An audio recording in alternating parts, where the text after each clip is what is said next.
everybody. Welcome back to Fanzone Debate. We're here for a good one. I got my good friends Mark and Cody here with me for this one. I'm super excited. We have this first match of a title picture for you. Looking forward to this. We see the return of Kirk Kowalkowski after winning in after losing in the finals of the tournament that we had earlier this year against Brian Michaels, who went on to win the title. So Kirk hasn't played in a couple months here, but he's back and he's going up against Cameron Holzmann, who did lose to Brian as well in the tournament. So both of these people recently having felt the scorn of one MacGuffin, and they are now here to maybe try to win a match, get to a contender match, see what happens. Mark, you're here. I feel like you were there for both of those matches that I just talked about. Your thoughts on this one coming up today? They sound familiar. I'll take your word for it that I was there. Like I've been there for several Holzmann matches, several Kirk matches. I gotta tell you, they just kind of they do blend together. They just kind of blend in together. I think Kirk had a similar story about this. Saying like, oh yeah, like do you see this match? And he had no recollection of it, and then he pops on the video and he was the host of the match. Like, that's kind of how I feel about this sometimes. Checks out. This match should be good though. I don't know why I went on that really long tangent. These are two guys that have been in it for a while, and they usually bring something good to the table, so it should be fun. All right, and Cody, you are here as well. Your thoughts on the fact that both of these people recently lost to Brian Michaels? Yeah, wouldn't know what that fucking feels like at all. Basically, everybody in this fucking title picture lost to Brian Michaels, and the only person that doesn't get to play again is my ass. Whatever, cool. That's fine. I'm not upset. No, I beat both of these people. I beat one of these people twice. I beat Holtzmann once. So they are both worthy opponents.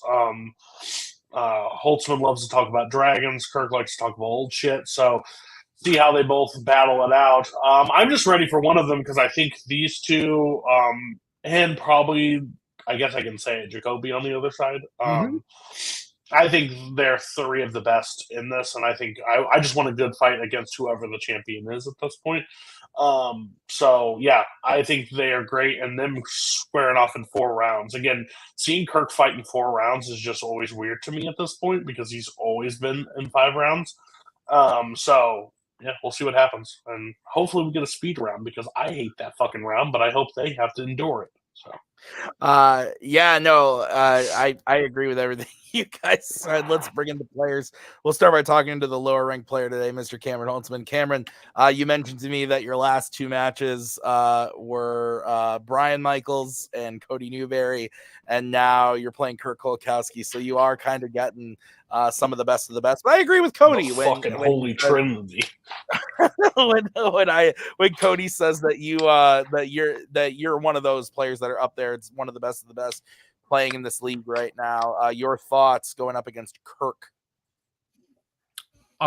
Yeah, like you said, the schedule I have been handed in the last little bit has been a little rough for me. It's been a little difficult, but it's exciting. Like Kirk is one of the people that, like, when you think of Fanzone, you think of Kirk as like one of the best of the best. Like, you think Kirk, you think Cody, I guess you think Brian now after what he was able to do just now and just run through all these people.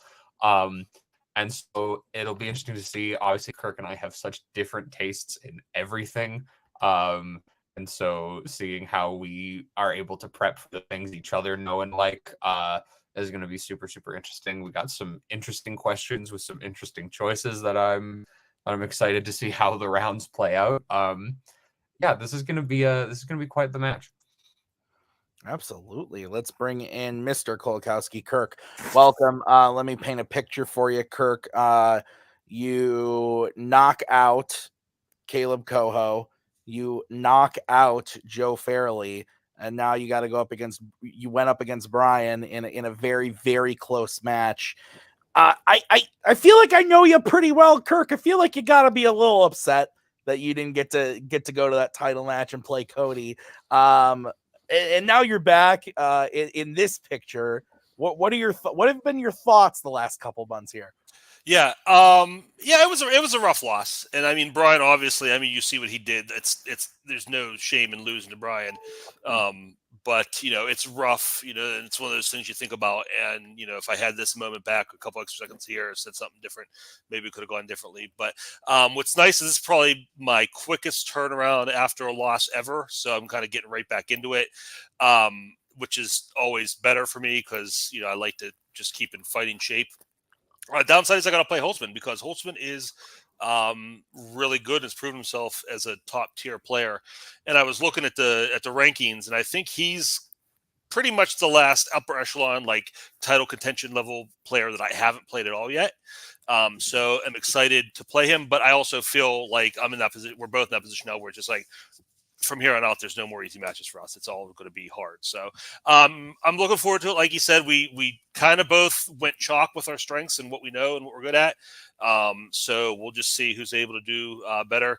I know Holtzmann, I watch a lot of his fights, and it's always, he gives a really good argument, and that he's like, I had no idea what I was talking about. I made that up. I've never seen it. So that makes for a scary fighter. So we'll see how it goes tonight. Absolutely. So here is how it is going to work. So we gave the players 4 questions based on categories that they drafted. They are going to debate those questions tonight before our very souls. They are each going to get a 1-minute opening, followed by a 5-minute freeform, followed by a 1-minute closing. At the end of the debate, Mark, Cody, and I will write on our handy dandy boards who we thought won the debate. 2 out of 3 votes wins you a point, and the first person to 3 points wins the match. Any questions? No. All right, well then let's kick it off.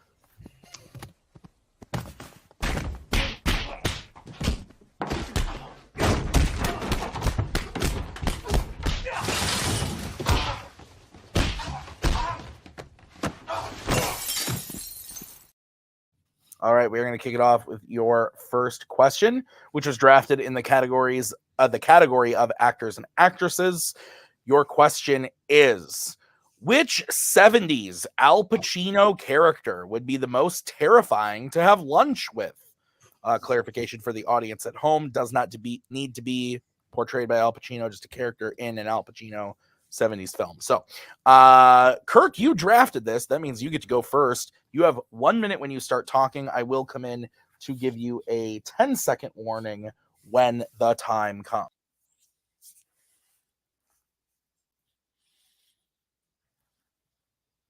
What is lunch? Lunch is sitting down across from the table for somebody and socializing, conversing for an hour or so.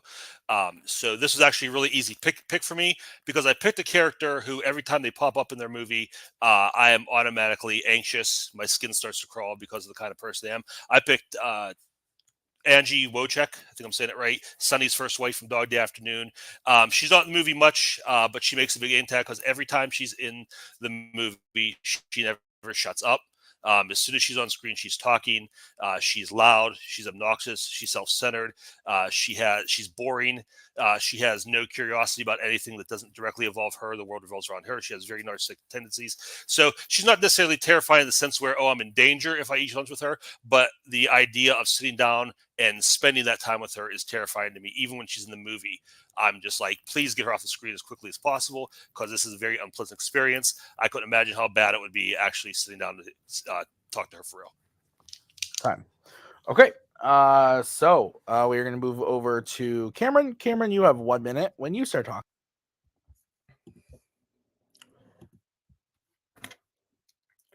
When we look at the question, I think the word terrifying is the key here. And there are a lot of things that terrify me, but what terrifies me most is the potential for me to lose my own life or to have the person across from me die and for it to potentially even be at the cause of something I did, something I said. I am a very anxious person. I have social disabilities and I mess up in conversation a lot. So I picked Judge Francis Rayford from And Justice for All. Rayford is a manic depressive, borderline suicidal Korean War veteran. I would be terrified that anything I say or do could put him on edge, or worse, put him over the edge, and I have to live with that on my conscience. He has shown that a simple standard meeting with a coworker, like when he goes in the helicopter with with Pacino in the movie can turn to him not just being willing to take his own life and risk everything, but being willing to take him with him. He puts others in this bad position. He is in this bad position himself. He is shown to always be carrying a gun with him, always be in this state of high stress, this state of manic depressive borderline suicidalness, and that puts me so much more on edge. Time. All right.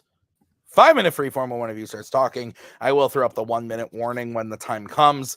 If I feel like you guys are moving on a point that I don't like and I think is nasty, I'm going to throw up the let's move on. If you're not letting your opponent talk at all, I'm going to throw up the let your opponent talk. Don't make me do that. Otherwise, I will send Nick to your house. So, Promise? Promise? Yes, I promise. I have his number. So Make him go through customs. I would say the problem with your argument is I know there's a lot of ancillary stuff going on with the judge in this movie, but we do have a scene where he actually does sit down to have lunch. Somebody, we have an example of that, and it's an incredibly pleasant experience. He's warm, he's charming, he's funny, he gives good advice, he's caring, he's intelligent, and he helps Arthur, the person he sits down to eat with. So the actual lunch experience, whatever else going on it, is actually really good. And I sit there and I watch it. I'm like, this is somebody I would really like to sit down and have lunch with. I think the thing is that's him on a good day. That is the one time we see him in this very positive position. On a bunch of other times, we see him putting a gun in his mouth in the middle of a day of work. We see him trying to take someone down with him in a helicopter. We see him being shown to be in possession of weapons all of the time. He is unassuming. It is one thing to go to lunch with a person who's clearly dangerous, who you know up front is going to be that person. But to be with this person who under the surface is hiding that, that's what scares me. You keep saying, I'd be terrified to go to lunch with Angie. I'm sorry, but she's not terrifying to go to lunch with. She's not scary to go to lunch with. She's a person who is, frankly, maybe a little bit annoying, but that's not scary. That's just a little, like you said yourself, unpleasant. The experience is terrifying. I mean, terrifying doesn't have to be my life is in danger. Terrifying is I'm going to spend a really horrible and miserable hour with somebody. I also have social anxiety and things like that, but for me, like, I don't sit down. If I know people who carry guns, I don't sit with them like, oh, I'm probably going to get shot here. But I know this person. I sit down with them, and it's going to be just an hour of draining misery. The conversation she has in this movie, her husband is robbing a bank, and her first thought is, what about me? Are they going to try and shoot me? What's going to happen to me? She is just beyond help, beyond reproach. And like I said, very narcissistic. It's going to be a miserable experience. I don't have to do anything else with her. I don't have to get a helicopter with her or do anything else. I just have to sit and eat lunch with both these people. If it's just an hour of lunch and nothing else, I will take the judge 10 out of 10 times because, like I said, we have evidence that is a pleasant experience. I think the problem is you're looking at this woman through the lens of this movie where she is in a panicked, heightened state because of a major situation going on with her abusive ex-husband, who we are not that person. You keep saying she's self-centered. No, she's not. She's shown to be a loving mother who takes care of her children to the best of her abilities. Despite divorcing her son, he still cares for her and his children so much that he leaves a large portion of his life insurance to them, not entirely to his new lover that he's committing this crime for. A woman that Sonny is willing to do such a major thing for has to have these positive, uplifting qualities that I'm sure if you took the time to actually talk to this woman and get to know her, you might like. I am not saying that any... Sorry. Good. No, good. I am not saying that any person with a gun makes me afraid. What I am saying is that a person who is shown to be manic depressive, borderline suicidal, has been shown that he is willing to take other people with him in his crazy escapades, could be put on the edge by anything I say. We see him put a gun in his mouth and prepare to pull the trigger, and I would be terrified that anything I say or do could put him past that point, and I have to either live with that or go with him. I would say that, first of all, as far as Angie goes, he's not robbing the bank for her. He's done it for Leon. And she actually she's so insufferable that she drives Leon into the arms of another person. She drives him out of the house. In that final conversation, the phone conversation, you see how miserable, it gives you a perfect picture of how miserable Sonny is in that relationship. Just how you can tell that it's constant, like that constant scream, that constant yelling. When she's talking to the cops, she keeps talking about that ride that he made her go on. You know, just that is her constant personality. It's not just because, oh, I'm stressed out or I'm worried about my husband. It's all about me. As far as the judge goes, First of all, most of the things you're talking about take place in the workplace. I think he's a very different person in the workplace. I think that's where all his stress and anxiety comes from, and his suicidal tendencies. When you get him out of work, he seems like a much nicer person. Also, having lunch with him as just a regular person you meet and not somebody you know intimately from a movie, you wouldn't know in a social situation that he's suicidal, that he's dangerous. He never lets on that any of those things are how he's. Most of that stuff he keeps to himself, unless you work closely with him. But if you're just sitting down across from him for lunch, it's like I said, you're going to have a good time. He's going to make you laugh. He's going to tell you good stories. He's going to give you good advice. He's a very kind, gentle man. And that's all you're going to know. Basically, you're not going to be worried about all the other stuff because he's not going to let you know or let on at all that that's what's going on inside his head. I'm sorry, but you bring up Angie about the roller coaster, the theme park ride. Have you considered that is not because Angie is the problem in the relationship, and maybe that Sonny, a absolutely lunatic, abusive person, as we see as evidenced in the film, is the person that caused her to be that way, and that removed from that situation, she might not be. Absolutely, she said, "Probably had a really rough life tomato that way." Doesn't make me want to be around her anymore, or avoid her any less. Time. Okay. Cameron, we are going to start with you. You have 1 minute to close when you start talking.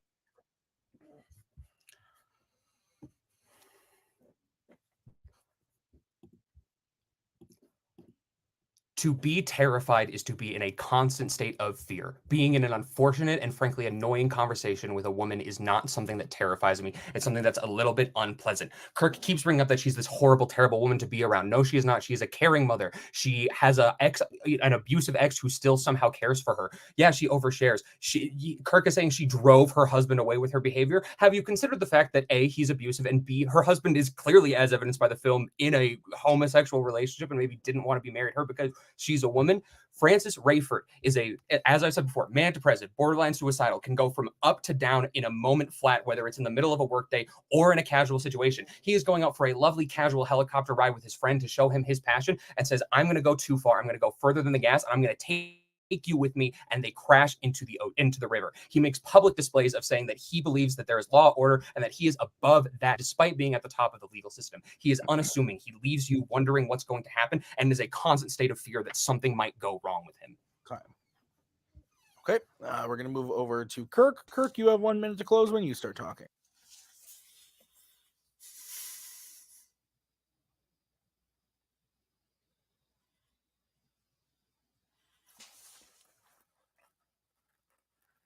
I'm terrified of the idea of having lunch with Angie. Tomorrow's August 22nd. That's Dog Day afternoon day. I'm going to rewatch the movie, and I am terrified to see her scenes because I dread it because of how awful she is, what an awful person she is. Cameron's trying to say that she's a great mother. The only thing with her mother is her dragging her kids around the street by the arm, putting them to bed and ignoring them when their father's in the middle of a bank heist. So she's not a good mother. She's not a good person. Cameron used the words for the judge, unassuming. That's exactly right. Cameron's using information he has as a viewer of the movie and not as a human being who would be sitting down to eat lunch with this person without that extra information. Like I said, we have knowledge of what it's like to have lunch with the judge. He is kind. He is friendly. He is helpful. He is funny. He is nice to be around. The person he has lunch with appreciates the time, appreciates the help, enjoys the time he spends with them. No one in this movie enjoys being around Angie or wants to be around Angie. People like spending time and socializing and having lunch with the judge. Time. Okay. We are going to bring in El Judgerinos. I think my baby might be awake, which is very unfortunate for my wife. Sorry, Maggie. Shout out Maggie.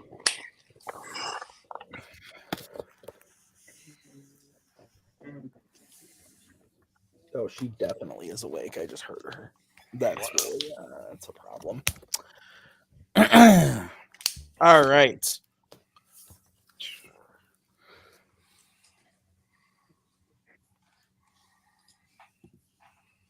Okay. Interesting. I have seen one of these films. I have not seen the other. But I also saw Dog Day Afternoon like 5 or 6 years ago, and I remember loving it. I think I dropped the $5 on it. I feel like I dropped the $5 on it. But I have not seen it since. For your standards, I hope so. So I do not remember this character specifically. but as they were talking about it, stuff was brought back. I thought, all to be said, I thought both players did a good job of really telling me about their characters and why having a lunch with them would be a terrifying thing. Like I didn't really. I think I get what Cameron was doing of being like, terrifying means to fear for your life. Like I get that. I get why he attacked that on Kirk, but I thought Kirk did a good job of painting the picture of like why you would be terrified to go to a lunch with us. I felt that very much of like even family I have of being like, oh, I really don't want to go do this. This is fucking terrifying. Like I get it. That being said, it all kind of came down to the other player telling me why it would actually is good, and for that I went with Kirk. I think the thing that ended me at the was Kirk's closing. There was something that Cameron said where he was talking about how in the context of what we see in the movie of what Sonny is doing, there's moments that you could say why, was it Angie, right? Was that her name? Of why she wouldn't actually be that bad. I thought Kirk did a good job of actually flipping that and saying like in the context of the movie that we have, like we actually see Cameron's character having a lunch and it's positive and there are good things that come out of that and he is unassuming. And I thought Kirk's whole closing describing that like in the context of the movie that having sitting down and having a meal with him wouldn't be that bad. And actually would be probably good. So I went with Kirk, though I do think it was close. Mark. Yeah, this one was pretty tough. So I know we're in a good one. Like just right out the gate, like I'm looking at this, I feel like weird about the decision. But what? Yeah, I think. Yeah. Like I said, never great lead up something about that. I did go with Kirk on this one. I think because I'm a little bit similar to Tim on this one. Like, and I kind of think most of the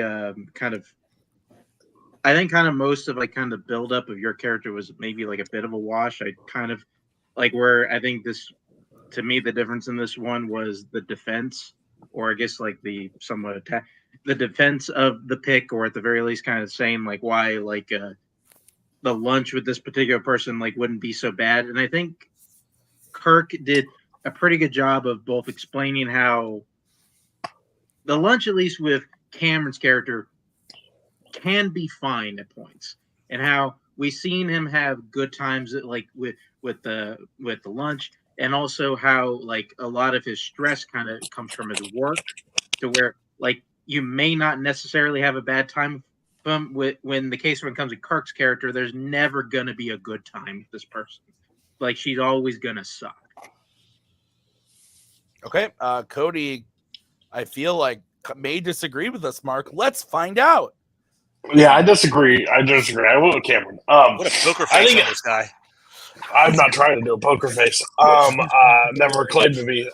There was no suspense, especially after two people. But no, I thought overall like terrifying. Again, whatever spin zone Kirk tried to paint it as a terrifying because he just didn't want to go to lunch. I just didn't buy it all. Like, Jesus, awful. Like when I watch this, I dread these scenes. No, he doesn't. That's just BS. But he's good for argument's sake. Whatever the case may be. I just felt like Cam painted a picture of why I would be terrified, and again, that's why I think the question mattered on this, like terrified to sit across from this person. And like I think the defense is against like Alice, like maybe it's Sunny that's the issue. Maybe she's the problem because of all these other, I love that he's like, she's a bad baby. He's a bad. We get to see her do a parent job twice, but like her husband's robbing a bank. Yeah, you think she's not the most sound human being possible because her husband's like committing crimes and like having a gay love affair with some other person. Yeah, she's probably not, and it's probably Sonny's fault. So overall, I think Cam just painted it perfectly, backwards and forwards, defense and thing. But again, Me and Tim disagreeing on the first question. Who would have thought? So That's crazy. Yeah. All right. So we are going to move on to the next question. This was drafted by Mr. Holzmann. It was in the category of DreamWorks animation.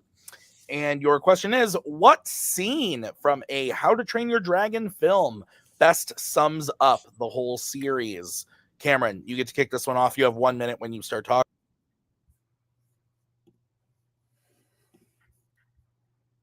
The core theme and the thesis of How to Train Your Dragon as a series is that through working together, humans and dragons, particularly Hiccup and Toothless, have the power to change the hearts and the minds of the people around them. And nothing better illustrates that than the romantic flight from the first How to Train Your Dragon. This is when Toothless and Hiccup take Astrid for the first flight together.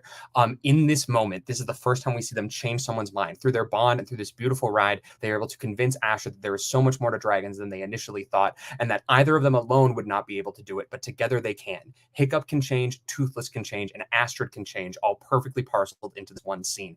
Every single movie tackles the idea of changing the minds of others, and this scene is the beginning of that idea, the first time it occurs. Hiccup lays it out himself at the start of the scene. You have to give him a chance, you have to give Toothless a chance, and let him show you what they can do. And by the end of her scene, Astrid herself is saying, I admit it, it's amazing, and he's amazing. They're not always going to get along perfectly, but they're capable of amazing, amazing things together.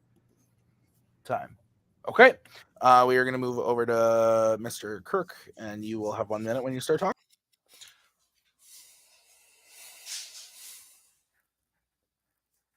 Cameron said one thing right. The core of How to Train Your Dragon is Toothless and Hiccup working together.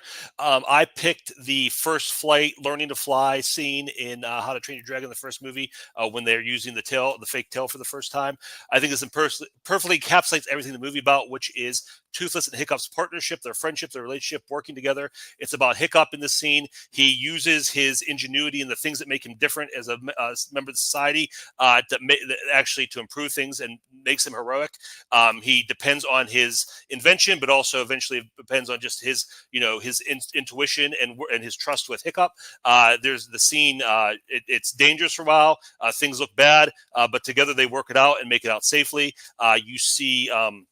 The level of adventure in this, the level of danger that's involved in working with these animals.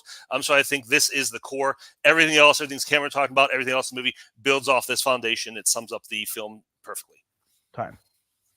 All right. Excellent choices, gentlemen. You have 5 minutes to freeform when one of you starts talking. I would say that if you're going to say the core theme of these movies, I disagree completely, but if you say the core theme is changing hearts and minds, first of all, it's not the Astrid scene that sums this up. It's the Stoic scene changing his mind. Stoic is the person whose mind needs change. That's what this whole story, that first movie, that's a big part of his motivation, is changing his father's mind and them coming together. Astrid is a very easy sell. It's not that big of a deal when she changes. So you don't learn much from that. It's just, oh, there's dragons now and they're friendly. Okay, cool. So there's really nothing there where you're like, oh, they really worked hard together to change her. Stoic is the one that is the if that's what it's about Stoic, not Astrid. See, the thing is, I think you're underselling Astrid as a character and her role before that moment happens, because Astrid is set up from the beginning to be the prized future dragon killer. She is the person that Hiccup is supposed to be, that everyone wants him to be, and he manages to change her from being that person into a person like him. The problem with your scene is the fact that there are a million other scenes of Toothless and Hiccup flying together and doing these new and amazing things together. It's no different for your scene than it is for any of those. All this scene shows us really is that dragons can fly and that Toothless might need Hiccup's help, but that entire point is undercut, and you're saying that the theme is the bond between Toothless and Hiccup being necessary. The entire third film is about how Toothless and Hiccup don't actually need each other to work together and to fly. It's about them becoming independent. What the series is about is how the bond changes people. It's the series about is about their bond, even as they're learning they're going to have to separate. It's still about their bond. The whole movie is them working together for the good of the dragons, and everything else. There's, like you said, there's a lot of scenes like this that all build off of this first scene where they're coming together and learning to fly together, learning to work together. Every other scene like that, including yours, builds off that. You're talking about Astrid changing. She doesn't really change. She's a young person. She's open-minded. She's taught one thing. She's given new information, and now she understands a new thing. There's no real change in her personality personality or character or who she is. There's a change, maybe the expectation of what she's going to do, but there's no real change. There's not a lot of effort. Again, Stoic is the one that is the major change. And if anybody's going to this movie, like, wow, what's the big change in How to Train Your Dragon? It's Stoic. Also, I question your fact. You say the whole core theme is changing hearts and minds. By the end of this first movie, hearts and minds have been changed, and they're changed throughout the rest of the series. So if that's the core, that's what this scene is about. You have 2/3 of the trilogy that are not represented by this scene. Okay, so the theme of changing hearts and minds is present throughout the entire thing. In the second one, you have Drago, a person who was scarred, deformed, and hated by dragons. And Hiccup still does his best to change his mind. And you know what? Sometimes you realize that some people are so set in their ways that you can't change them. But it's still worth an effort. It's still worth trying. He still changes Eret, son of Eret in the second movie. He still changes the warlords, the other tribes in the third movie while working against Grimmel. That theme is ever present throughout. What you said was Astrid doesn't change. She just learns a new thing and she understands more things and then she acts differently because she knows new stuff. That is the definition of a person changing. If I told you world-shattering information and you started acting differently, congratulations. I have changed your core beliefs and your core tenets. How did that happen? Because of the bond between Toothless and Hiccup. That is what there's no effort behind it. I mean, it's such a forgettable scene because it goes by so quickly and you're not, oh, wow, they changed her and everything's different now. Everything's different when they change Stoic. And again, like I said, yeah, they change people. So the second movie is about the failure to change anybody. Eret changes because his life is saved. And it's the change that you see in these movies is humans and dragons working together.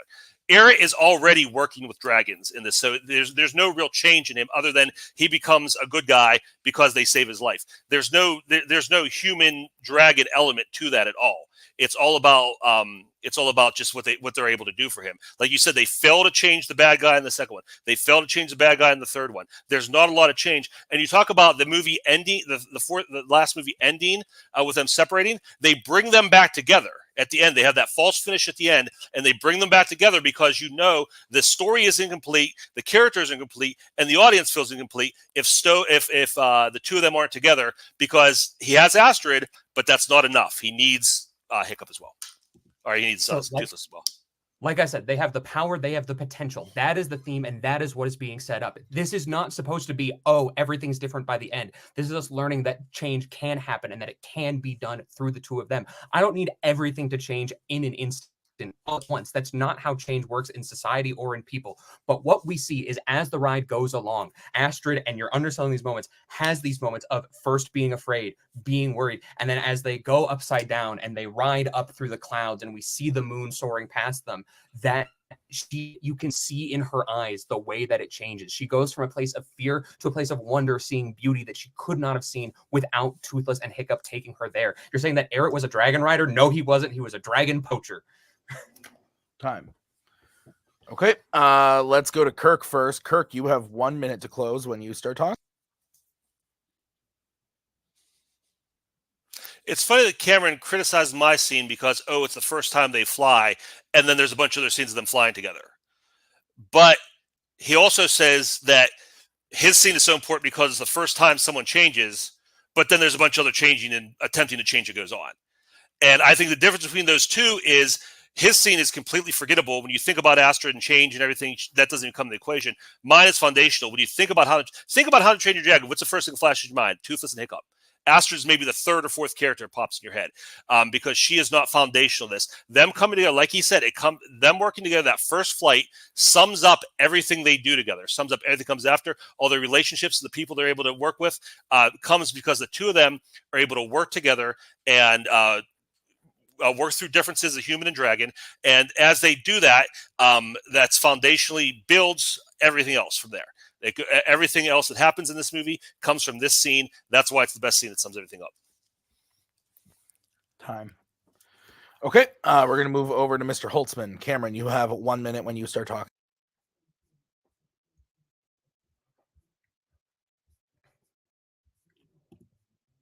How to Train Your Dragon, the core theme of the series is not just humans can fly dragons and they can work together. It is that can be used to do so much more. And that is what the romantic flight says. Kirk keeps trying to knock me for being forgettable despite not naming a single specific moment, a specific visual in his sequence.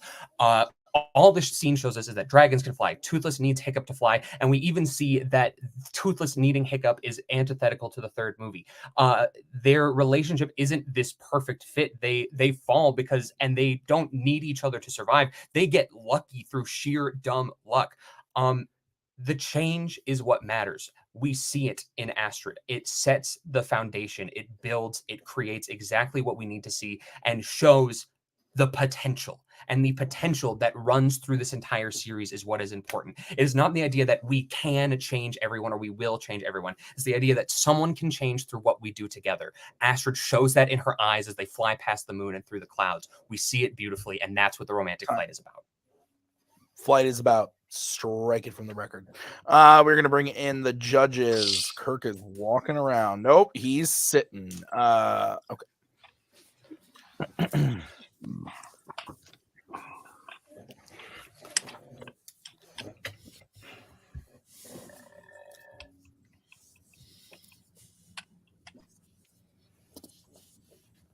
Having fun?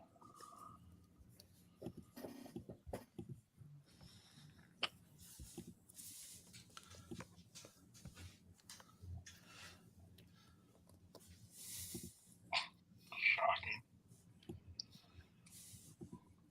My channel's live on the video's live on the channel, and shocking Payson's backstage watching. Oh. You could leave literally 45 be minutes before this match. I Paisley messaged me anyway. I used to be mildly annoyed by it, but then I realized that he still watches the videos when they get uploaded. Yeah. So I'm still getting the views on the main video. What annoyed me was when like Caleb Boatman would sit back here and be like, I have to know what's happening in fandom. And then I would lose views because of it. Cody, you are kicking us off. So this should create interesting conversations after this match, but I ended up going with Cameron on this one again. Not against Kirk, not that I hate him, but it's a cliche. I hate the cliche. I think it's gross when it's like, this person just has so much knowledge on the thing. I believe this person just sold me best on why it encompasses the entire thing. Yes, the hiccup in First Flight, I think that's what you think of instantly from this, but what it encompasses is changing somebody. Like, I think that is the whole crux of it, like, besides bias or whatever, and I think he sold it. But, like, the whole thing is, like, Hiccup was he was the weird one that believed that dragons and didn't find it. It was until he showed somebody else dragons and they all bought into it. That was the whole crux of it, and how they're not this dangerous creatures. And I think that is taught through that first scene. And I think Cam painted that in a perfect picture. Again, most annoying person ever, because that's all he picks is dragon films. But the man knows exactly what to talk about, and he paints it in such a perfect. When I can. That's fair. So at least I didn't have to watch Narnia movies. So. He's never talked about Smog to me. That's fair. I just think, and I think when I debated Robert, we had to debate what other character. Hurry up! Cameron won this on a clean sweep. Let's hurry up. Let's get. Shut up! This is my time to talk, and you're interrupting. Cam wants to hear himself speak. Listen, all I'm saying is, I think Kirk just lacked details enough to paint it why it encompassed the scene. I think he painted it why it was a good scene, but I don't think he gave me enough why it was the entire time. I think he spent more time defending, like trying to take down Cam's versus making a case for himself. That's my argument. Thank you. You're welcome. Cam did not win this on a clean sweep. I went with Kirk the Kowalkowski, which is your new nickname, by the way. Take it. And here is why. Because in the openings, I was Team Cam. I thought he did a really good job of painting the picture of like what this franchise is about. That being said, I thought Kirk did a really good job of being like, if we're talking about scenes that sum up the series, and you're saying it's about the change XYZ, the stoic scene is what you should have picked then. And he could have just left it there, and I probably would have voted for Cam, but then he doubled down and said, but this is actually what the series is about. and talked about the core relationship of Hiccup and Toothless, and how that first flight shows them together, shows that they can work together. And I thought the point that was really strong, which shows that Kirk prepared for this, was that saying that the filmmakers even know that that is what the story is all about, because they separate at the end of the third movie, and you still have to get the tag on at the end to show that they have to come back together. Because if you left it without them together, if the final shot of the movie wasn't them together, it's not what that series is. So I think if this was like what scene from the first movie sums up the movie, Cameron would have had me. But I thought Kirk actually did a really great job of being like, they didn't change the, like, yes, like Hiccup tries to change the minds of like the villains of the next films, and like, sure, like Eret becomes like a bad guy who works with dragons to a good guy who works with dragons, like, sure, but at its core, it's Toothless and Hiccup. I thought Kirk did a really, really good job of that. So I went with Kirk. Mark, where are you going? You're deciding it. Yeah, I'll be honest. After the opening arguments, I was a little bit annoyed because it sounded like you guys picked the same scene. I'm like, oh, great. We're just going to argue about the same scene here. That's not what happened. Thankfully it isn't. It was a good fight. I will say, though, I mean, I think in this case, Tim may have been a bit of a jerk on this one. He gave Kirk some false hope. I did go with Cam. I didn't have much homework. Listen, like, I think kind of Cody put out pretty well. I mean, like, it just Kirk went after Cam pretty hard, like, throughout this whole thing, and I feel like Cam had an answer for just about everything Kirk threw at him. And it's weird because I do think in this one Kirk did kind of dominate the time, and it honestly didn't really matter that much. And yeah, like, Cam had me pretty hook, line, and sinker, at least on kind of what the general theme is. And when questioned about it by Kirk, was able to give a good answer to how that theme carries over to 3 films. All right. Well, I would say, this is my lovely Toothless Build-A-Bear. I would have ripped his head off if I lost this. we are going to move on to the next question, which was drafted by Kirk in the category of Star Trek. Your question is, what is the most quotable line from an OG Star Trek film? Kirk, you are kicking it off. You have 1 minute when you start talking.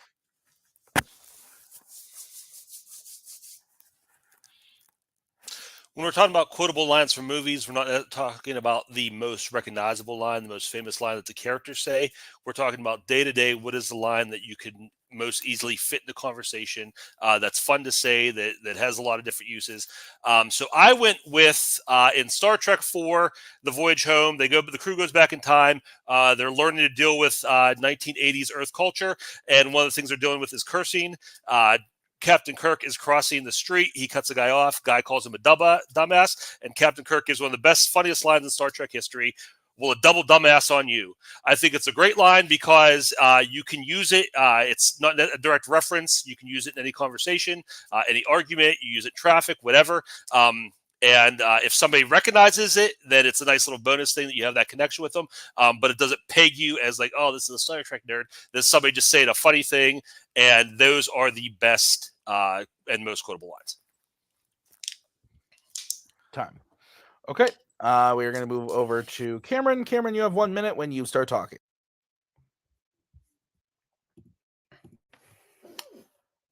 The philosopher and author Friedrich Nietzsche himself said that the goal of aphorism, or quotation for those who do not do well in their SATs, is to say in 10 sentences what one says in a book. A quote is meant to do the same in just a few words. And so I chose live long and prosper. In just 4 words, it conveys something so simple yet so poignant. It works in the most universal of situations, saying goodbye to someone.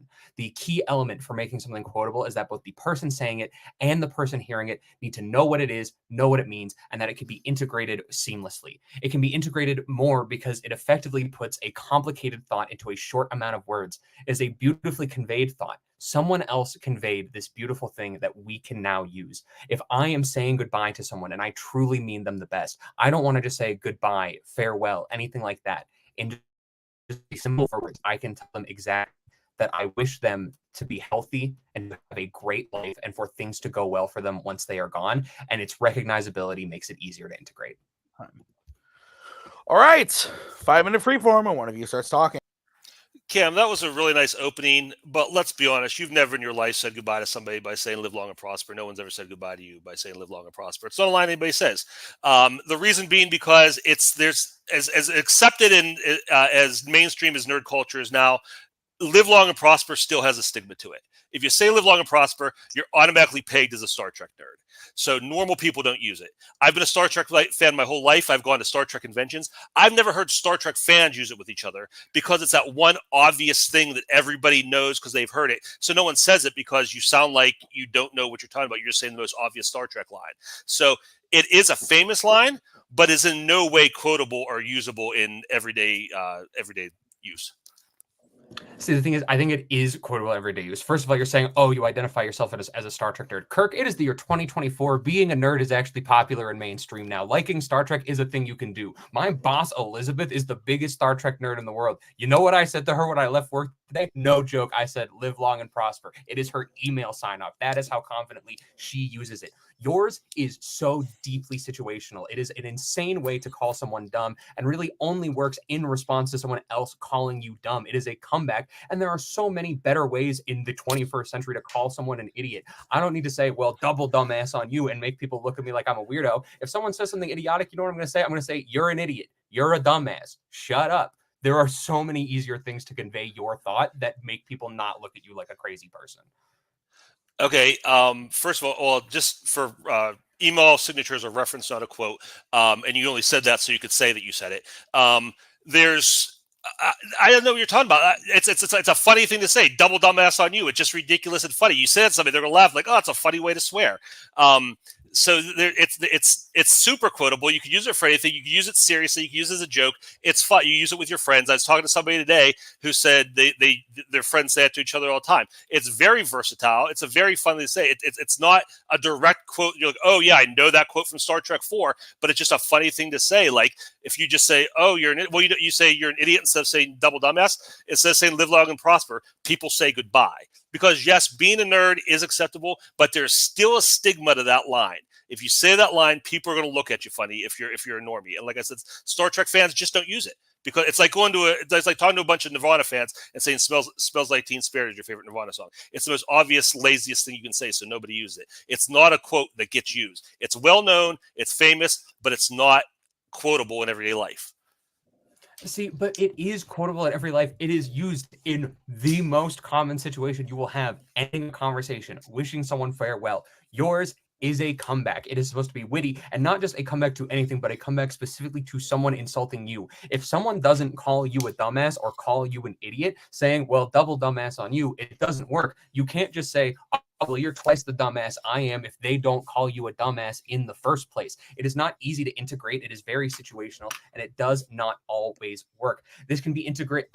It just doesn't work because it's a longer, clunkier way to say what you are doing, and it doesn't convey anything more the way that live long and prosper conveys more. It condenses such a complex thought and makes it easy to integrate and easy to use.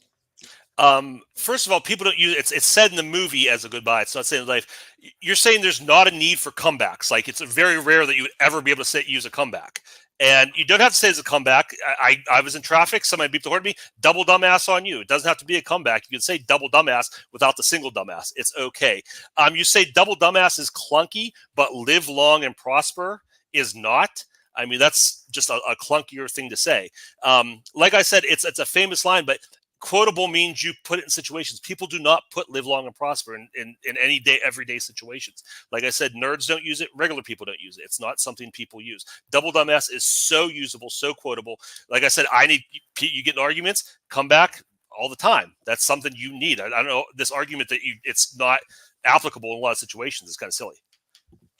Okay, so I think you keep saying that like live long and prosper, it overcomes that so-called clunkiness by virtue of its notability. People know that you're making the quote. That doesn't undercut it. That in fact enhances it. It allows that quote to be integrated more easily for people to recognize it. And then people say, yeah, you know what? It's a Star Trek quote, but I'm not going to question you. I'm not going to look at you funny. I'm just going to say, oh, you know what? That guy is quoting Star Trek. If you say your thing, that is an insane way to call someone done. If you say that, people are going to look at you like you're crazy. You will embarrass yourself. You will be that random guy who stands there at a party, who tries to say something snarky to one of his friends. And everybody, that's live long and prosper. Let's be real. Let's be honest. Let's live long and prosper at the party.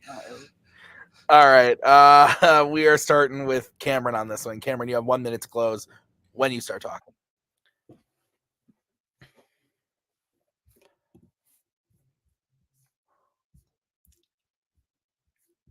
In the modern day, being a nerd is accepted, it is celebrated, and people everywhere are happy to integrate and accept nerd culture. Live long and prosper is a hallmark that works. It works in one of the most common situations. You can say it when you're saying goodbye. You can say it when you're leaving.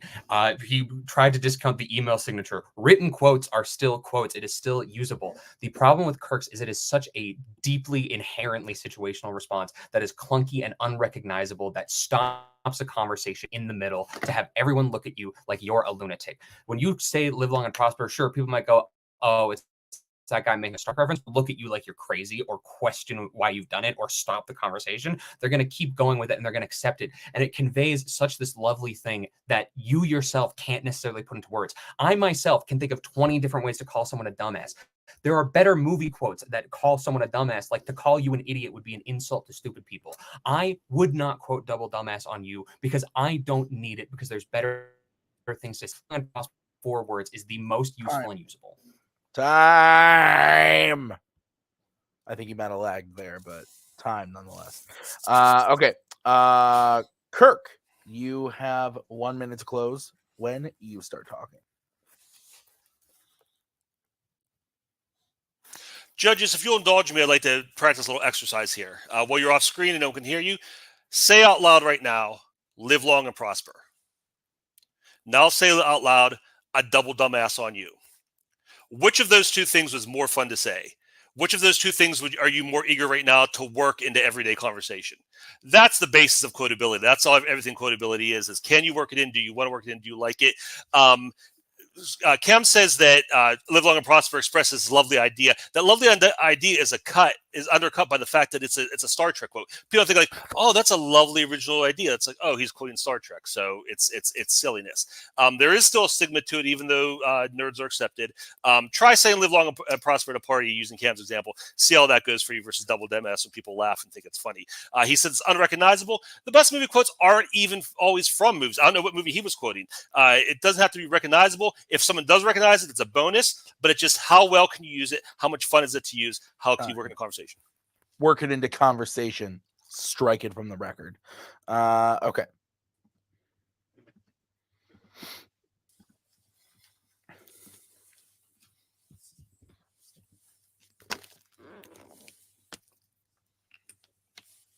If Kirk doesn't know what movie that other quote is from, I can't wait. Wait. Well, Cam, we know Cody. You got Cody's vote, so let's see which way everybody else went. I'm still thinking. That's just very hurtful and judgmental. Well, I mean, your face. I remember one play. As a viewer, I'm not very suspenseful over who you voted for. So, but no one has even said anything, so my face doesn't mean anything. But when you're like, I voted against Kirk again, he's going to be mad at me. Yikes! No, I just don't care personally. Debate better if you don't want my vote. I want you sound like garbage, Cameron. Stop talking. You should leave and come back. Hey, he's gone. All right. Mark, you're kicking this one off. Proud of you. I hate this. This is I hate this because this is probably like the most unsure I've been at this whole time. I gotta tell you, on first thought, hearing the answers, like you're thinking, oh, this is probably not. Like I don't know where to go with this one, just because like I feel like somebody brought a lot of arguments here I wasn't necessarily thinking of. I think I still kind of ended up going with Cam on this one. Like I gotta tell you, I liked how Kirk attacked this. I didn't think about like kind of I didn't think about like at least the attack on at least live long and prosper. It's just such a popular line, just nobody says it. Like I think it's a very good way to attack it.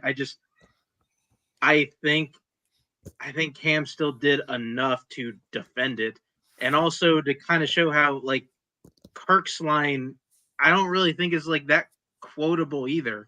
Like it is kind of a weird situational line. You just kind of throw up in there. Like it's so yeah. Like I had to go with Cam on that one. Cody.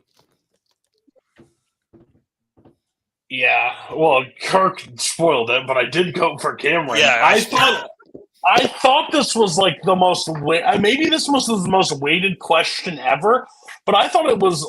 And me and Kirk helped prep for a debate, not on this one, obviously.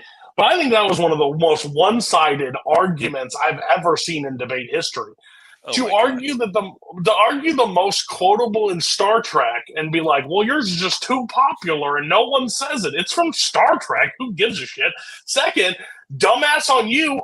He couldn't come back with the most popular one, as yours is only a comeback and it only works in situations that somebody calls you an idiot first, and he just couldn't paint a picture that made it quotable in any way, shape, or form. That's like saying in Star Trek when somebody says, may the force be with you. Oh, you fucking cliche bastard. No, it works because it's may the force be with you.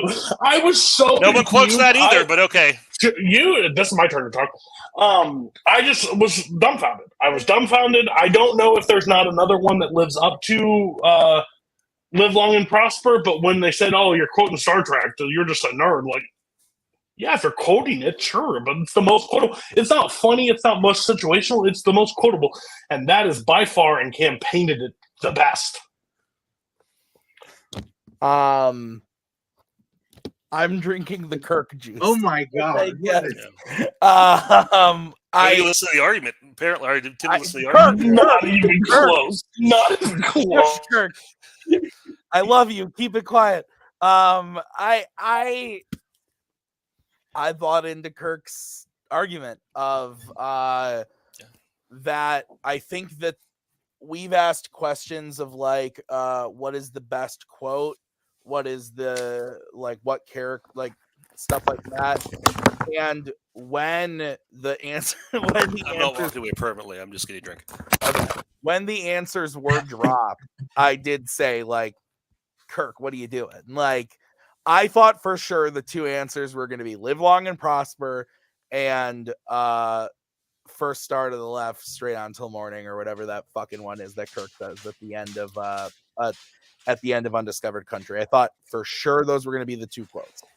And so when Kirk came out with this other quote, I was like, oh, he didn't use the straight on till morning thing. This is going to be interesting. Like, what does he have planned? And I thought that going from the argument of like, hey, like, when can you can't use live long and prosper quotably in any conversation whatsoever.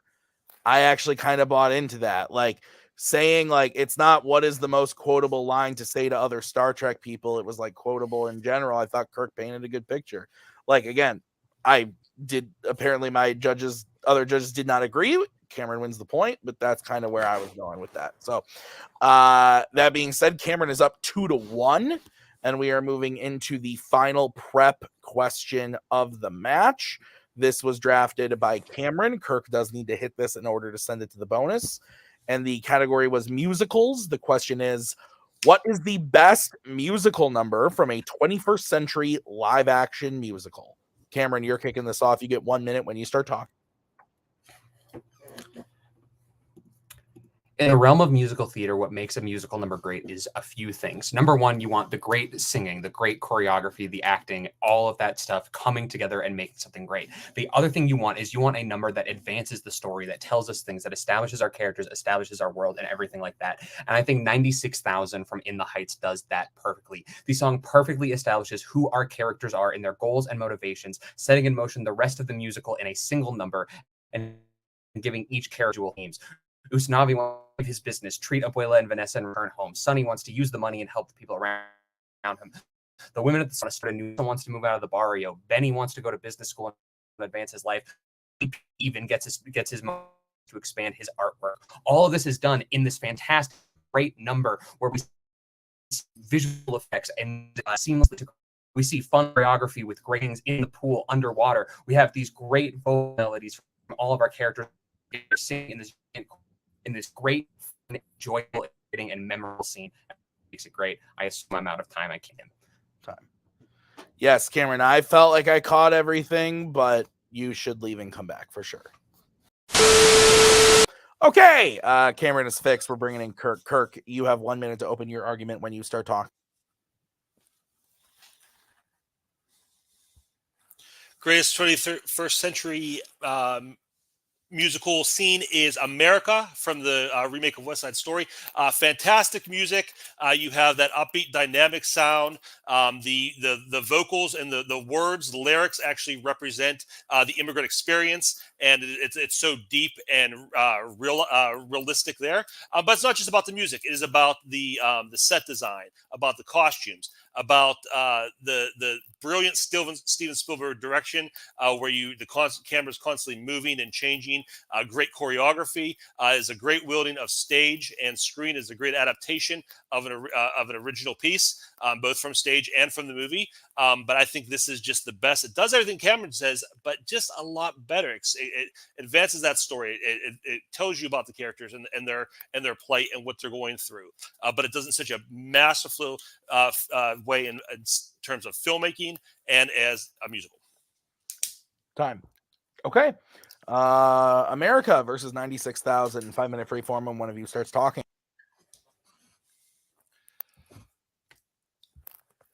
I would say, again, like I said, I think these are two very similar scenes. I just think everything mine is just better on a filmmaking scale. Like I said, I talked about the costumes, how good this looks. I think the fact that it's period doesn't make it inherently better. But you have these beautiful costumes every time she twirls around that red and yellow dress. Everybody's dressed so cool. You have the cars with the fins and the white wall tires. You have the cool signage. In your scene, everybody's walking around in t-shirts and tank tops, and you have like random Toyotas and Hondas sitting in the background. So I think there's a difference just from a visual standpoint. My scene invokes old Hollywood in a really cool way and old musicals in a really cool way, where your scene is kind of just a little more boring and flat. I think mine isn't more boring and flat. I think mine is doing something new. You keep saying these bright, beautiful colors. It makes New York look so dull and boring when a musical number is all about how great it is to be in America, how wonderful and vibrant and brilliant America is. What's wonderful, brilliant, and vibrant in America? The people not from there. It loses its commentary in that moment. The brighter costumes in America are a functional version of a theme called hairography, where you're being distracted by these bright, colorful costumes to distract you from the other things. 96,000 narratively and musically is more interesting. It establishes 10 plus different characters with individual names, individual identities, and sets us forward. It's the crux of everything moving forwards. America, it might be a little fun. It might have some good choreography, but at the end of the day, it's not that important. It doesn't shed light and it doesn't propel the plot forwards by any means. It is incredible. It tells this experience that the fact that the hope versus the reality of their experience in America, the good versus the bad. That's why you do have some like darker sides in the scene, but also you have those colors that pop. Like I said, I know what you're talking about, how it's dull and makes New York look boring. That's what your scene looks like. You say 10 plus characters introduced. They're talking about the same thing. Like I know, like poor people may sit around and fantasize about winning the lottery, but it's to this intense, like they're just sitting around talking about it. It's really not that interested. I don't care what these people are going to do with the money they win. On the flip side, though, like I said, mine is about like the inherent immigrant experience in America and what they go through and the good and the bad of it. So it's much more universal than anything your scene does.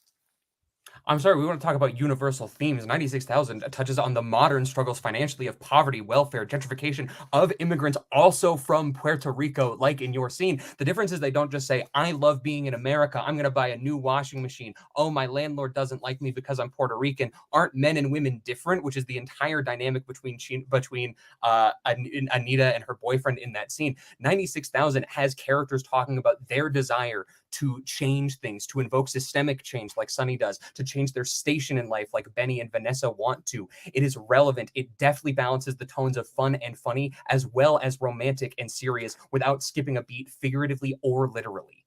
I feel like you say that, but again, it just, here's what we're going to do, and then they make a big deal about painting the numbers on the tiles, and everybody's like, oh, and it ends, and it's on a down note. Like, it's just their fantasy life. There's nothing, no reality to it. My scene, like I said, is about the reality of their life and what they're going through. And not just like, oh, here's the bad. The whole point of my scene is here's the good side, here's the bad side, and how do they clash and how they come together. Let's talk about the filmmaking. Like I said, my scene, Steven Spielberg doing amazing things, blocking, framing, camera work. Your scene has a few flashes here and there, but a lot of it is just flat, wide shots, character in the middle of the screen, walking towards the camera or walking by the camera, singing. It's not really interesting to look at. I'm sorry, but there are a lot of great visually dynamic moments in 96,000. The opening of the scene where they're all walking down the street and use the integration of the visual effects with the drawings, replicating the things that they talk about in the lyrics. You have the great moment of Benny walking by the lockers, and you get to see his movement through this unique perspective. You get scenes that are underwater. You get scenes that are in the pool, outside of the pool, from above. This great choreography of people using the water, using the things that they would have as great, colorful, dynamic props. You have moments where it's just characters walking down the street and dancing in the middle of the street. You also are claiming a lot of credit on Steven Spielberg, a man who has had 50 years to establish himself. John M. Chu is a brilliant up-and-comer, has been handed the keys to the biggest musical ever for his next film. I guarantee you 30 years down the line, we could look at John M. Chu the same way we look at Spielberg. Just because his name is attached doesn't give America extra credit. We're holding his experience against him. It's not his name, it's what he does. He does some brilliant Spielberg-like work there. I mean, Chu might be good, but he's no Spielberg, and it shows here. There's some good choreography, but there's also a lot of people just doing this, like pretending to swim. There's some really lame choreography as well. My scene has, you said just dance in the streets. You have big dance numbers. You have people everywhere. You have dancing in different locations. They're going different places. My scene's all practical, really great sets. Your scene has some really bad green screen, and it's not there long, but it's very noticeable. And it makes it seem very ugly. I think my scene just visually is so much more striking and stunning. Chu versus Spielberg, I'm not even talking that. You look what's on the screen. My scene looks so much better. Time. Okay, Kirk, you are closing first on this one. You have 1 minute when you start talking.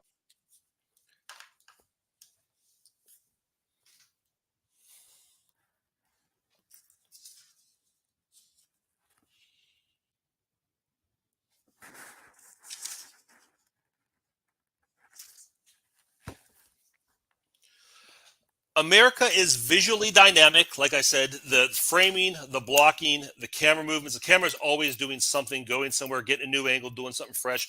It's people dancing. There's a lot of great dance and choreography in it. The scene where they're clapping on the curbs and dance around, little things. The big scene where you bring the kids in. You have, like I said, the universal immigrant experience sung about here instead of just like fantasy land of, oh, what if I win the money? That'd be fun. And then they don't. My scene ends on such a beautiful, high, exuberant note where his is just kind of a downer. The music is fantastic. That da da da da. As soon as you hear that, it's just like, and the way they use that, where his music is kind of just, oh, it's another Lin-Manuel Miranda song. Doesn't sound as good as Hamilton. But my scene is just, and the way they rhyme, the way the back and forth is so clever, and the lyrics are so clever. I think it's just so much better. Like I said, the music, the visuals, just superior in every way. His is kind of boring to look at. The music isn't that interesting. Okay. We're going to move over to Cameron. Cameron, you have 1 minute when you start talking. America's inconsistent. Some parts are visually dull and boring, while others are sure have high energy, but they're distracting. The song only engages in surface level observations, like how the dynamic between men and women are just, we're different with what we view in the new country. And the commentary on the race and economy and the immigrant experience is so surface level that doesn't make it good. That just makes it baseline. So much of it is just people walking down the street. Whenever it attempts to even focus on the men, it loses consistency and quality. I don't need to hear people saying la la la la America while David Alvarez is punching some punching bags. What I want is a scene that shows me the motivations of all of my characters, sets me up for the future, and has great moments.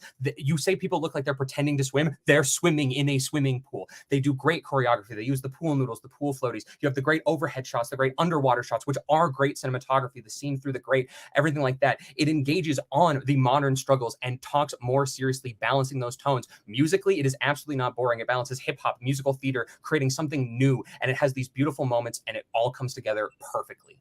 Time. Okay. For some reason, I have an alarm going off. I don't know what it's for, but it's going off on my phone. I'm going to bring in the judges. Oh, it was a random 15-minute timer I put on my phone. Excellent.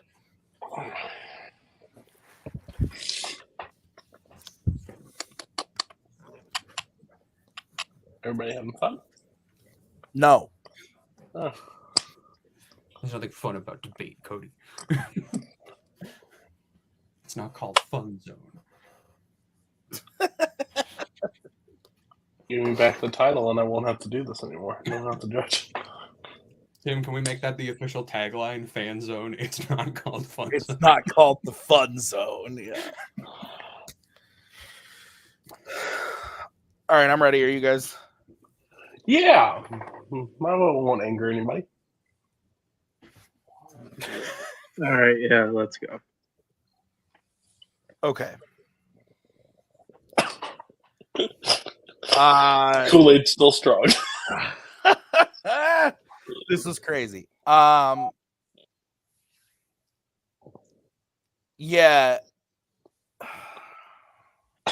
Trying to think of how to formulate my thoughts. I think both openings were really good. And painted what their scenes were musically and what they did for the story, which enhanced it, and also visually what was going on. I thought both players did that.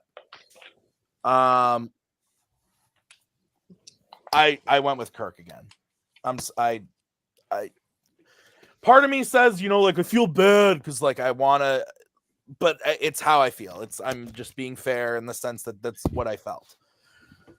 And I think that Kirk, one of the most important hits for me was like, I don't watch wrestling. I don't watch MMA or anything like that, but it felt very much like Cameron took a swing at Kirk being like, just because Spielberg's name was attached doesn't make yours inherently better. And I thought Kirk like dodged it and just like uppercut him by saying like, no, it's just what's on screen. It's not his name. It's what he's doing. And I thought that was a really, really good dodge there and hit on Cameron. And I thought that Kirk did a really good job of taking everything that was, like I said, I thought he did a good job in his opening of being like, musically, this scene is good. This is what this scene is doing musically, lyrically, but also visually. And every pro that Cameron gave him for Cameron's own scene, I thought Kirk was able to be like, this also applies to my scene. And also here's why yours actually isn't as good as mine in this instance, like with the choreography or with how New York looks, and saying that like even Kirk addressed it by saying like being a period piece doesn't inherently make it better, but it gives it more of a visual flair when talking about the musical number.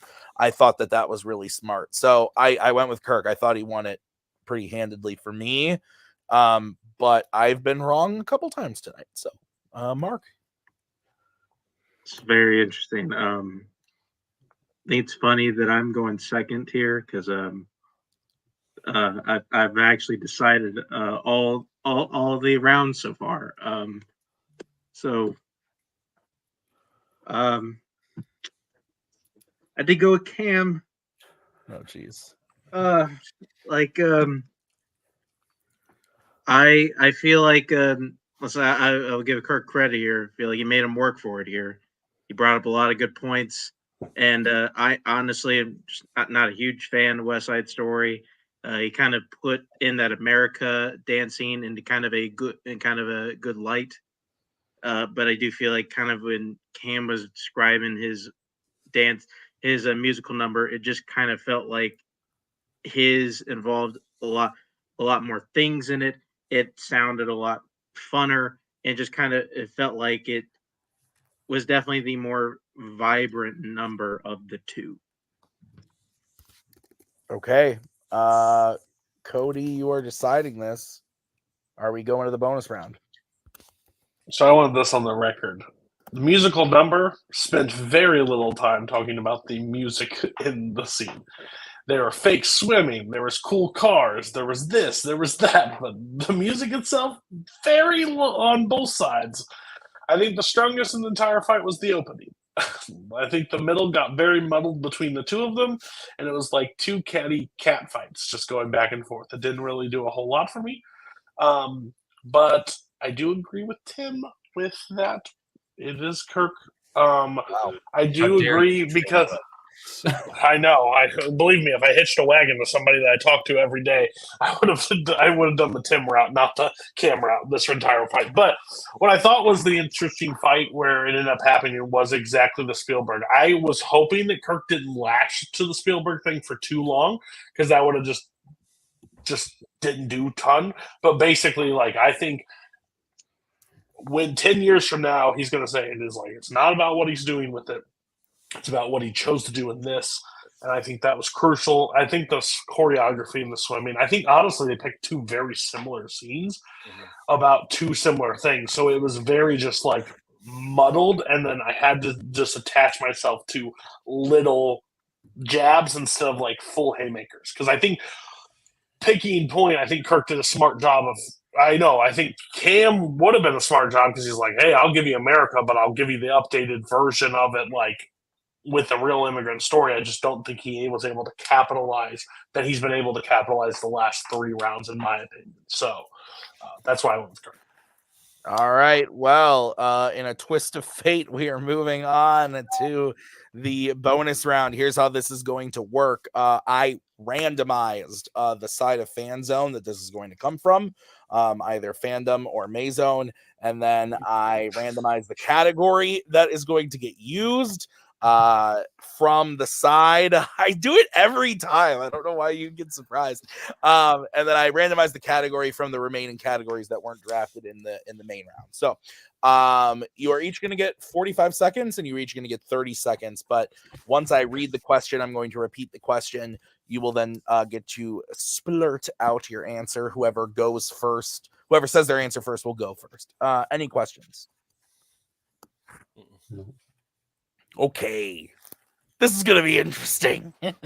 The side that was drafted I can't wait.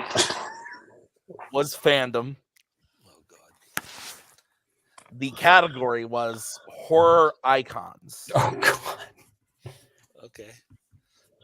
And your question is, who is the best character in a horror icons film? Again, who is the best character in a horror icons film? And just clarify, this is in one specific film? Yes.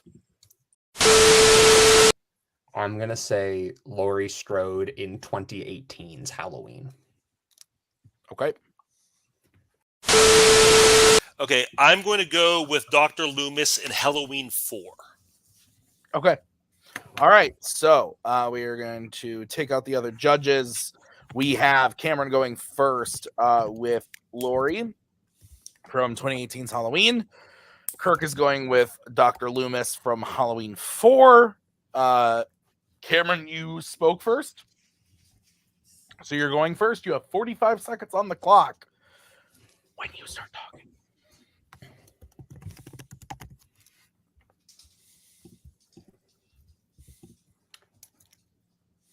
2018's Halloween updates Laurie Strode and turns into a perfect final girl and a real representation of what would happen to someone who has been through such a traumatic experience.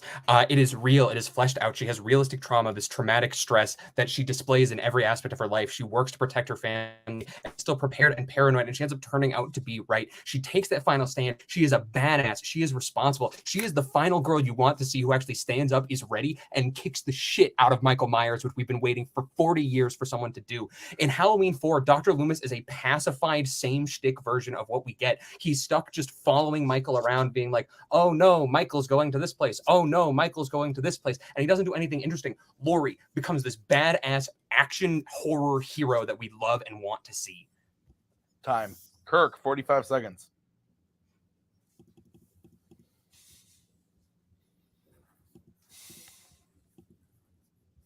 I picked Dr. Loomis from Halloween 4 because at this point in time, he is not Michael's violence and hatred and evil is not a theoretical thing. He has experienced it personally. His body has changed. He is scarred, and he knows what Michael could do. So his obsession is doubled, and his obsession, his desperation to chase Michael, that white whale of his, that Captain Ahab kind of character who's chasing this ultimate evil, who's trying to convince people that he is this, that he has to be stopped, him going from people, him protecting people, him warning people. He's a very interesting character because unlike in the first movie where it's just, oh, I've studied this person, I know that he's evil. He's experienced the evil now, and he's been through that violence, and it's his obsession to prevent anybody else from ever having to go through that now, and that's what makes him so cool. Time. Cameron, 30 seconds. You want to talk about personal experience, obsession, desperation, want to convince people that you are right and that what you've experienced is real. 2018's Laurie Strode is the person for you. She lived that experience. She is known for that experience, but she's taking a stand herself. She isn't pacified, walking around saying, you guys should leave. Michael's walking around. He doesn't get stuck. He doesn't fail ultimately and sit there crying because he's not doing a good job. She takes a stand, stands up for her family, becomes a badass, becomes the horror hero that we want, who finally does what no one else, including Loomis, could do and fights Michael. All right. Kirk, 30 seconds. The problem with Laurie Strode in 2018, Cameron says it's real representation. It absolutely is not. She had one traumatic experience 40 years ago, and now this character, we're supposed to expect this character has destroyed, bulldozed her entire life and focused her entire life on stopping this one person that she had one experience with 40 years ago. The problem with this movie is that it takes Michael Myers, the movie character, and tries to put him into real life, and it makes no sense. Her backstory makes no sense in this. Dr. Loomis is a tragic figure, but he's also much more interesting and realistic because his trauma is more real. More real. Strike it from the record. Okay. Very interesting. Very interesting.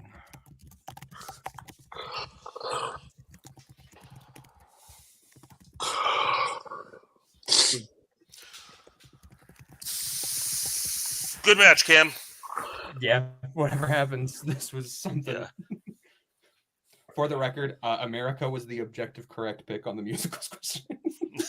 What would That's you a have tough one. picked? Would you have picked Kirk's scene on the first pick for Dragon? No. Oh, I was interested to know that. Okay. My pick was always my pick, but America was without question my pick for musicals.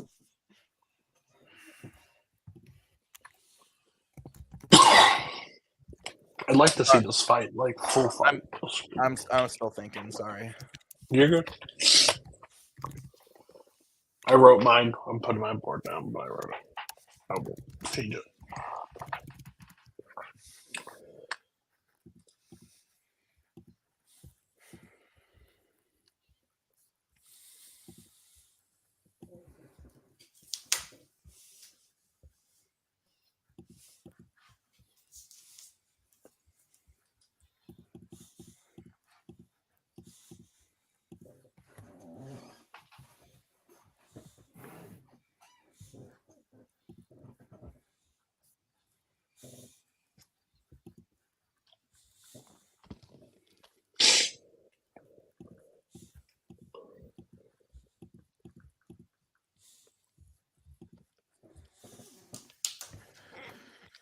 Okay. Mark, you ready? Cody, you starting. Yeah, I think this is a really good fight. I was curious. I think Cam did a really good job of his opening, basically of painting it. It did lead into like desperation near the end, like throwing stuff at Loomis. Which I don't believe his counters in the beginning was like that was correct because like yes, that's Loomis in a lot of films, but it's not in 4. He is like trying to hunt down the evil, like he is, and I think Kirk capitalized that really well by painting that picture for me.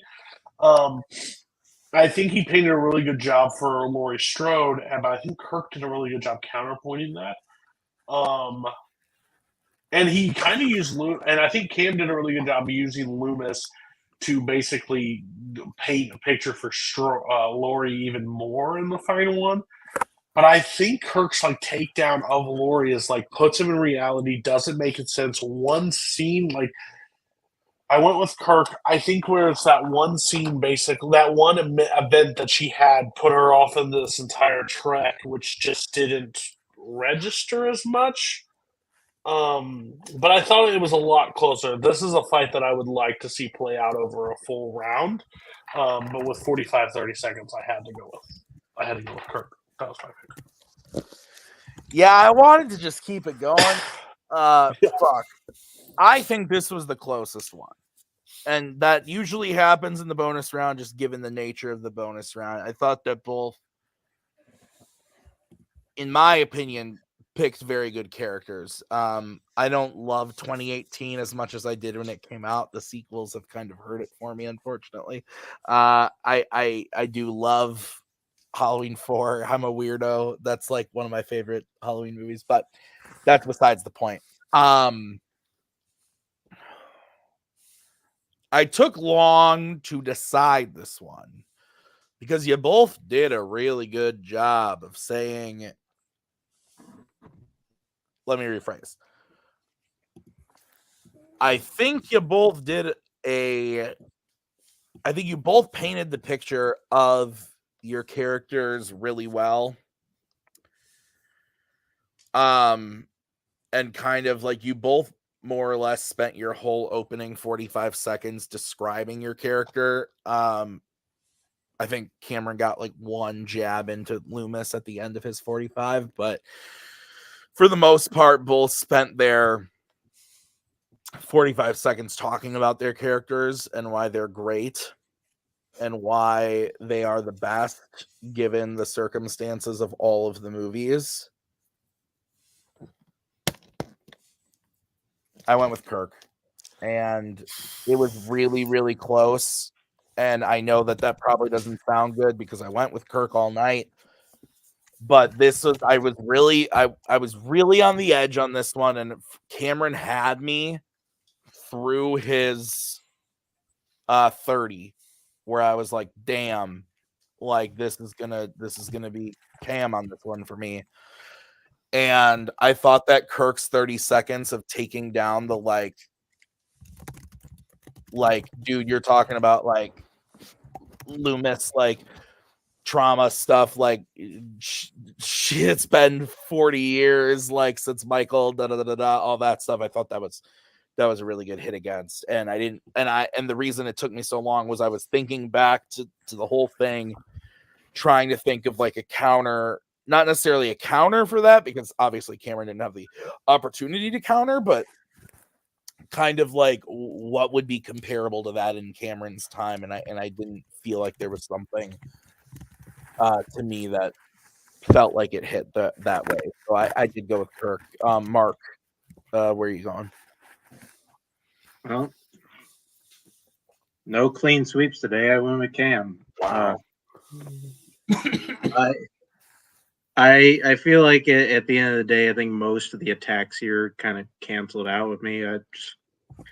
I feel like as a whole, Cam, I think, did a better job of painting the picture of, I think, what makes this version of Laurie Strode very interesting, and kind of why she feels different from every version that we've seen of her in the previous movies. So yeah, went with Cam on that one. All right, well, that means that your winner is Kirk Kowalkowski. We are going to start by talking to Cameron. Cameron, obviously, probably not the way you want it to go. But that being said, it's hard for me as the host and the judge to have these conversations when I like didn't vote for you. That being said, I genuinely felt like, especially on that last one, but for many of them all being split decisions, and I'm gonna say this to Kirk, that this is maybe the hardest fight Kirk has fought in like a really, really long time. Like even the Brian fight, which went down to the wire, like I felt like personally you were in, there was never one where I was like, oh, Kirk like totally 100% ran away with this. Like you had him on the edge the whole time, which has got to feel pretty good. Obviously not as good as like winning, but I mean, how are you feeling after the match, man? I'm feeling good. I feel like Timberkala hates me. I don't. So we've gone back like 4 years. I'm sorry. All the progress that has possibly been made has been undone. But no, I feel good. Like, yeah, Kirk, as I said at the start, has been shown to be one of the best to ever do it here in Fanzone. And like, for me to split every question, go to speed and lose speed in a split, like I'll absolutely take it. Every fight was good. Kirk absolutely proved he is so highly regarded in this division. The only real gripe I have is just, Tim, I would like to take you up in my helicopter and then I'll crash it with the two of us. And you can see if that's more scary than having lunch with a woman who talks a bit too much. And we'll see how you feel after that. But other than that, no, like, I feel good. I feel happy. Like I said at the start, I've been on a rough run. So for my next match, if I can play someone who isn't one of the 3 people who've held the Fanzone title in the past like 2 years, that would be really nice for me. But overall, yeah, I feel really good. I want to make this post-match quick. This went a lot longer than I thought it would, mostly because my internet was bad.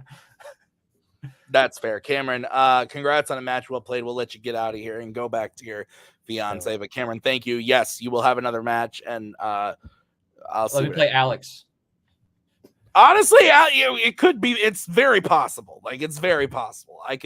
You're 7-5 now. Alex is 2-3. So maybe not. Maybe Alex has to get another match in there. But we'll see what we can make happen. Cameron, congrats on a match well played. We'll see you next time.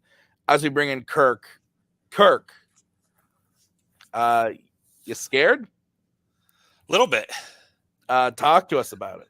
Yeah. No. First of all, Cam did great.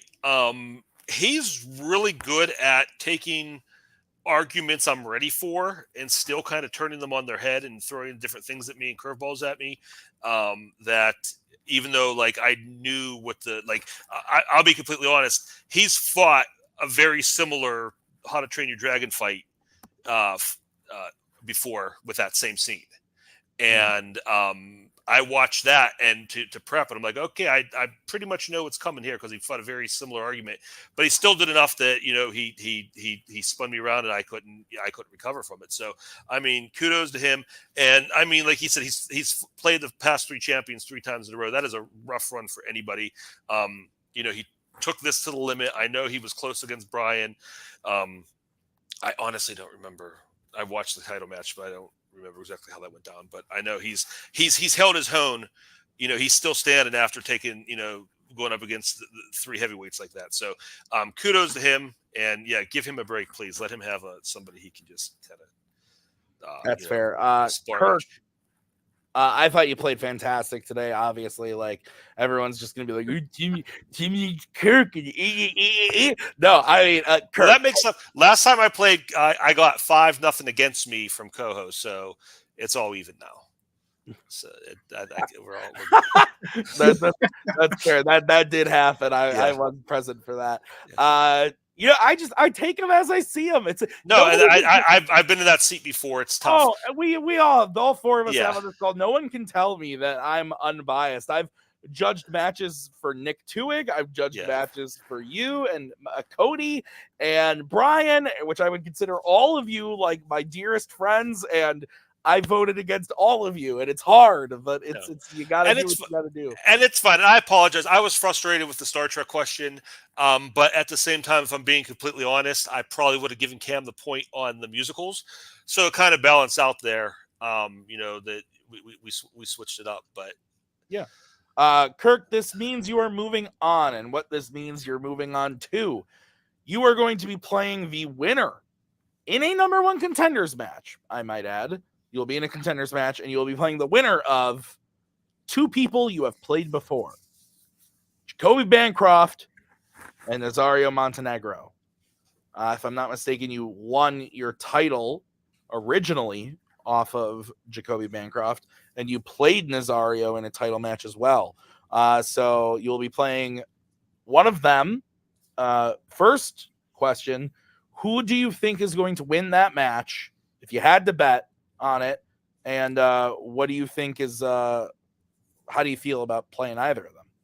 That's tough. I mean, offhand, I want to say Jacoby, but as far as who would win, but Nazario gets better every match, and I think he's definitely going to give him a really tough run for his money. So it'll be interesting. Who I want to play? Listen, I have a lot of white whales in this community, especially in trivia. I'm not very good at trivia, so I have a lot of white whales, people who I've never beaten and that I want to beat really bad. There's only one person whose white whale I am, and that's Jacoby Bancroft.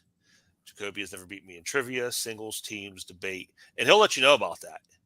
And I know he wants at me, but every time I play him means there's a chance he'll beat me, and I won't be the white whale anymore. So I want to play Nazario. That's fair, Kirk. I'm looking forward to it. Congrats on a match well played tonight. Let's get final thoughts, starting with Mr. Cody Newberry. Listen, I think it was over in the first round. So, you voted for Kirk every time. I thought Cam did 3-0. And nothing that I love more than my good friend Kirk Kowalkowski being completely blinded about how well he does in Star Trek questions. Start going back and watch that. You got dusted. But I will say, I think Kirk has still got championship. He is that player. He is the player. I beat him twice, but he has given me my worst loss to date when he beat me the first time. When I thought I was undefeated, could do no wrong, I went in there, went to the speed round, and he punched me in the mouth. So I think he's hungry. I think he can go. I think arguably Jacoby or Kirk can give Brian a run for their money. Or whoever the champion is. My hope, honestly, is that Brian still holds this title long enough so I can get my revenge on Brian, because I don't like to just escape Brian. I would like to take it from him. But again, I think Kirk's really pissed off from the last time that he lost to Brian. And now for a title, that's money. But tonight they played really well. They did really interesting. They fought different. I just think Kirk made some weird mistakes, in my opinion. He'll disagree, but I think he made some weird decisions. And I think Cam he lost steam near the end. I mean, I went with Kirk the last two times, so I think he lost some steam, and Kirk was able to capitalize. And you have to finish Kirk off. You have to go through the fight. You can't let off. And he let off, I think, in that musical question, which cost him. So, yeah. Mark, final thoughts from you? Yeah.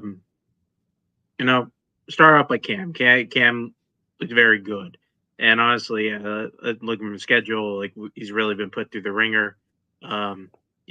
Maybe next. I think that made him a better fighter. To be honest, yeah.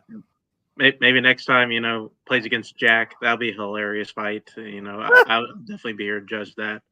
I think that's happened, but I could be wrong. But go on. I don't remember it. Yeah, but. Kirk just kind of felt off balance this entire fight. He kind of had to scratch and claw to win that Pacino question. And then, it felt like almost nothing went Kirk's way the entire time, and he still won. like which is kind of nuts. Like like even on a bad day for Kirk, he still wins. Like it's just weird how it plays out here. And like I don't want to be the next person to play Kirk. I don't want to be Jacoby or Nazario. Like you're gonna have a tough night. Like whoever. I'm glad I won't have to judge that fight. That's what I'm excited about. Whoever Kirk plays Oh, next, yeah, I will that's not right. be able to Yeah, judge. we did So, that. woo-hoo! We did This is my decide. last Kirk match. All right, guys. That's gonna do it for us today at Fandom Fights. Jesus, Fanzone debate. Thank you guys for watching. Thank you to Kirk and Cameron for playing. Thank you to Mark and Cody for judging. Thank you to Brian for helping behind the scenes. I have been Tim. We'll see you guys next time with another great match. Until then, have a great night. Bye. Live long and proud. There we go. Thank you very much. Please come again. We have a lot more groceries. You son of a bitch.